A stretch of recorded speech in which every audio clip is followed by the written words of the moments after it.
今回はハイアルの洗濯機の、型番が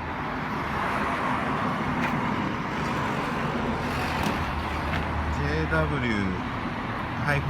のやつですね。これがちょっと水漏れするっていうことなので、ちょっと原因が分かったんで、ちょっとやってみます。まず脱水をかけてみます。原因を探るために後ろの羽根を開けたんですけど、結果から言っちゃうと、ここから水漏れします。今水が排出されてる状態ですね。早くね、ここから出てきました。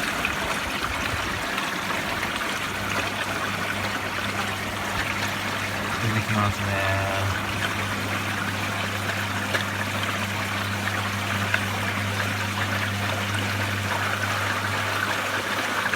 作りが甘いんですかね。レッドもなんだろうな。